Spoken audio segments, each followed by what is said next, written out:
Assalamualaikum warahmatullahi wabarakatuh. Perkenalkan, nama saya Endah Maniani, mahasiswi bimbingan pengetahuan Islam, Fakultas Dakwah dan Komunikasi UIN Wali Songo Semarang. Pada video kali ini, saya akan mempraktekkan konseling individu. Penasaran? Langsung saja cek my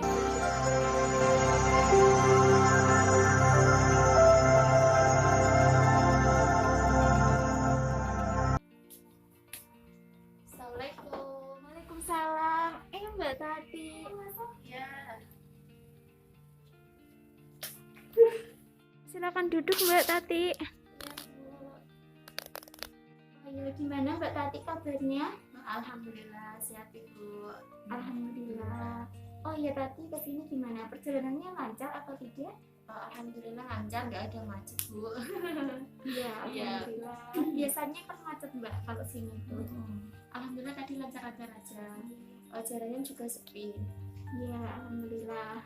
Oh iya, kemarin kan Mbak Tati cerita ke saya pas di WA tuh kan Iya. mengikuti sosialisasi keluarga Sakinah. Nah itu gimana acaranya? Lancar? Acaranya itu lancar dan sosialisasinya itu bagus Bu. Dan saya tuh punya dapat feedback intinya pelajarannya tentang cinta dan kasih sayang. Wah, Iya, bagus tuh bagus Mbak. Bu. Iya.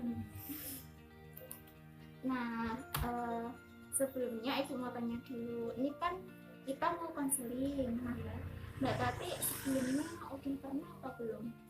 Untuk konseling saya nggak pernah Bu, baru pertama kali ini sama Ibu. Ya. Baru pertama kali ya. Baik, kalau seperti itu akan dijelasin. Konseling itu adalah proses pemberian bantuan dari saya sebagai seorang konselor dan Mbak Tati sebagai pelayanan. Jadi konselor hanya membantu bukan menyelesaikan. Adapun keputusan final nanti di tangan Mbak Tati gitu Mbak. Berarti Ibu ini untuk sebagai pengarahan saja ya? Iya, jadi Iya, nggak apa-apa. Ibu hanya mengarahkan, terus nanti ada alternatif dari Ibu seperti itu. Nah, jadi di konseling ini Mbak Tati nggak perlu takut kalau rahasianya itu tersebarluaskan gitu, karena konseling kan sifatnya rahasia dan juga ada satu lagi terbuka. Jadi yang perlu digarisbawahi kerahasiaan sama terbuka itu. Monggo nanti disampaikan apa permasalahannya, keluhannya, jadi nggak perlu takut gitu ya. Siap. Ya. Ya. Nah, kira-kira kita mau konseling berapa lama Mbak? Oh iya, mungkin cukup 30 menitan saja ya Bu. Soalnya nanti saya sama Bapak ada acara dulu saya. Oh, gitu. Baik, konseling kita kali ini insya Allah 30 menit ke depan. Semoga berjalan dengan lancar. Ya, Mbak. Andai kan belum selesai, nanti bisa dilanjut ke kemudian hari. Iya, nggak apa-apa. Ya, baik. Gimana Mbak Tati, udah siap kita lakukan konseling? Iya, siap Bu. Baik. Ini Bu, saya itu saat ini lagi gelisah, bingung Bu. Seperti itu. Coba Mbak Tati tenangkan dulu pikirannya, relax. Nah, nanti langsung saja diceritakan ke Ibu apa permasalahannya Mbak Tati gitu ya. Makanya ya jangan khawatir gitu ya. Coba nenangin diri sama nenangin pikiran. Ya, saya coba. Baik. Oke, sekarang Mbak Tati coba ceritakan pelan-pelan ke Ibu. Kenapa kok Mbak Tati merasa sepertinya bingung, terus gelisah? Silakan ceritakan ke Ibu. Ya Bu, jadi begini, kan bentar lagi kan saya mau nikah. Nah, tapi pernikahan saya ini kayak perjodohan gitu loh, antara orang tua saya sama orang tua si calon saya. Dan saya tuh nggak cinta. Seperti itu. Ya, sebentar. Ada hal lain lagi, kenapa kok Mbak Tati tidak suka dijodohkan dengan orang tua Mbak Tati dengan pria pilihannya itu? Ya, dia itu nggak cinta, terus dia tuh rokok. Terus kata teman saya itu dia juga orangnya itu katanya nggak asik, cuek gitu. Yang dimaksud Mbak Tati nggak asik itu gimana ya? Ya, temen seanak saya tuh bilang kalau dia itu cuek, terus nggak banyak omong kayak gitu orang itu. Iya ya. Ada lagi selain itu? Eh, aku percaya sih dia itu ilmu agamanya itu tinggi. Mm-mm. Tapi aku nggak suka tuh kalau jadi istrinya nanti aku digurui kayak gitu deh. Oh iya iya. Nah, saat ini Mbak Tati udah ada yang apa ya, ada seseorang yang dekat atau gimana? Untuk itu belum sih Bu, saya masih takut soalnya Hmm, nanti kalau terjerumus sama hal-hal yang gak baik seperti itu. oh iya. Mbak Tati umurnya berapa? Untuk umur saya itu saya umur 25 tahun. Oh, berarti udah dikatakan siap nikah gitu ya, Mbak ya? Ya begitulah. Iya. Nah, sebenarnya kriteria cowok seperti apa yang Mbak Tati inginkan? Untuk kriteria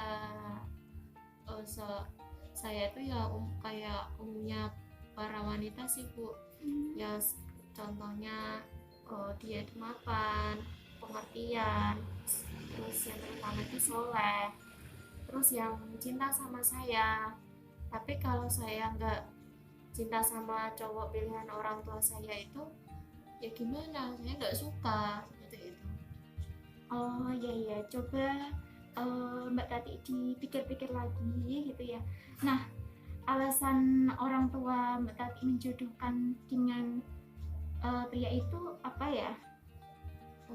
Dia itu sudah mapan, Mm-mm. agamanya itu bagus, terus dia itu orangnya terpandang, dan orang tuanya itu orang tua saya itu juga tahu kalau saya itu belum ada seseorang yang serius gitu, ada yang serius sama saya itu belum kayak gitu, makanya saya dijodohkan sama orang tersebut. Nah, ya.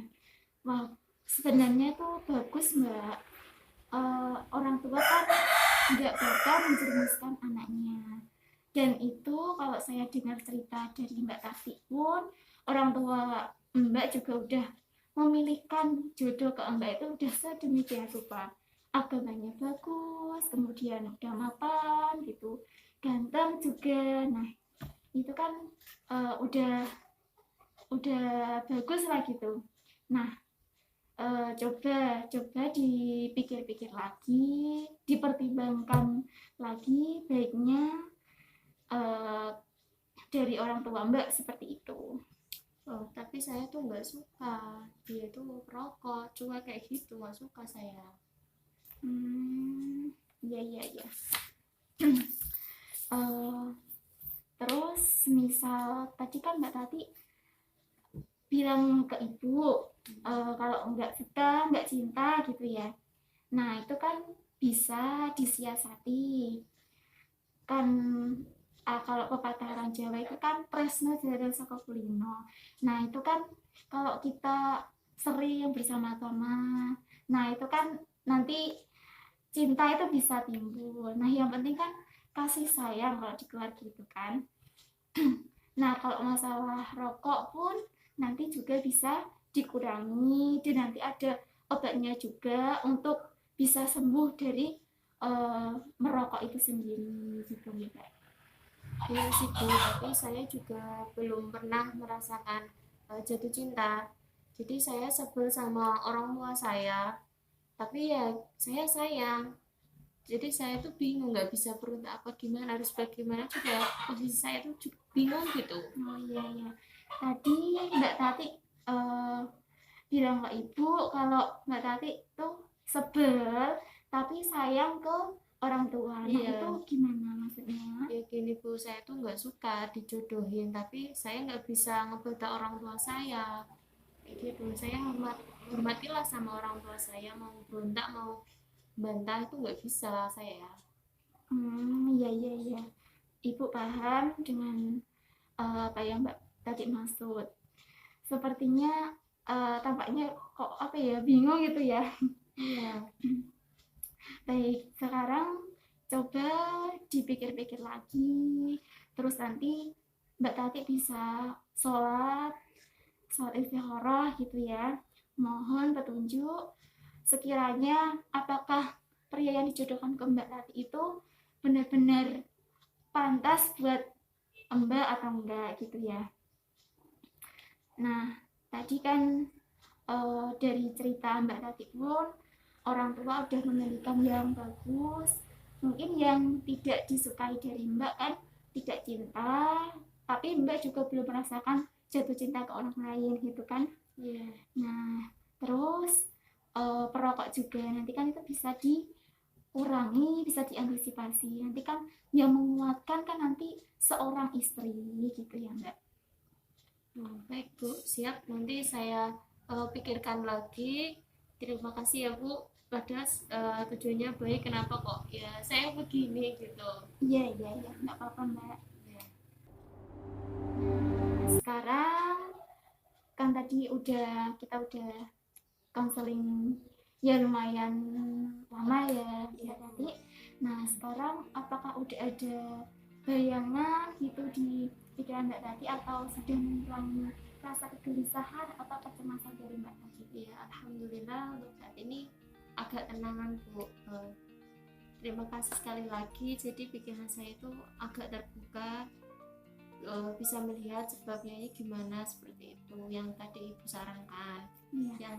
Yang menjadi saya nggak suka kenapa begini. Iya, baik. Alhamdulillah kalau Mbak Tati udah sedikit terbuka pemikirannya, coba dipikirin matang-matang lagi gitu ya Mbak. Nah dari konseling ini kita bisa tarik kesimpulan gitu ya. Pertama, Mbak Tati harus berdoa memohon ataupun tadi sholat. Terus yang kedua dipertimbangkan lagi, soalnya kan orang tua pasti memberikan yang terbaik untuk anaknya gitu. Nah untuk seperti merokok, cinta itu nanti bisa datang sendiri kalau cinta. Kalau sedangkan merokok kan nanti bisa dirubah perilakunya gitu. Untuk keputusan penuh ada di tangan Mbak Tati sendiri gitu ya. Iya Bu, siap. Dan sekarang saya agak plong Bu, lebih semangat lagi, harus gimana, udah ada pandangan seperti itu ya. Alhamdulillah kalau gitu, semoga dimudahkan segala urusannya dan segera menemukan titik terang harus bagaimana. Amin Bu, terima kasih banyak Bu. Ya cukup segitu ya Bu, saya sudah ditunggu Bapak, saya pamit dulu. Terima kasih banyak atas itu sarannya. Pesan dari Ibu. Assalamualaikum. Waalaikumsalam. Mari saya antar Mbak Tati. Ya.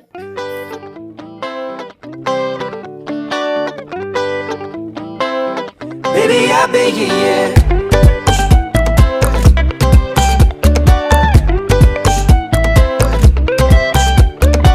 I lost my shoes last night. I don't know where I put my keys.